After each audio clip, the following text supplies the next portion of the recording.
Hello, here's a quick video on how to update your XCOPY installation of the connector.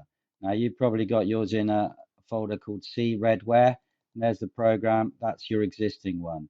What we need to do is, in parallel to this folder, we need to download the new one and then have a look for this redware.config file and copy it over. So first I'm going to take that redware.config file out of the existing one and place it there conveniently.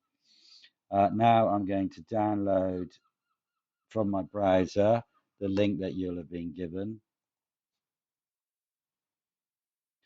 So it's going to download it.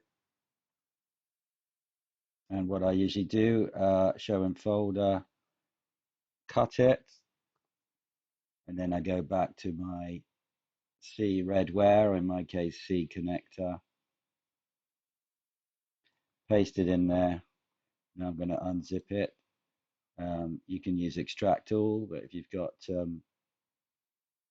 7-zip, that's better.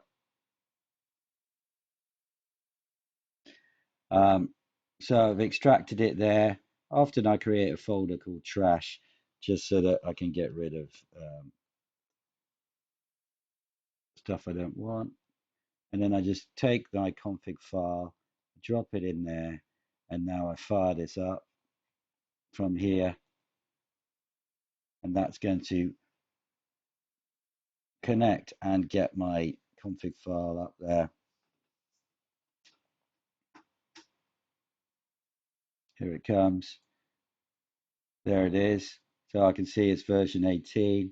I can go to the setup, check that the licenses are working. Check the licenses are working here. They all are. And then I can check the individual, for example, Sage setup like that. So this should all have been preserved. And then just right click here, pin to taskbar, so that you've got a record of where it is. If you need to find it, it's in C or C connector Redware, and then it's in here. That's where you create your shortcut. And then you can, once it's all working, just get rid of your old one so you don't get confused. And that's the upgrade process.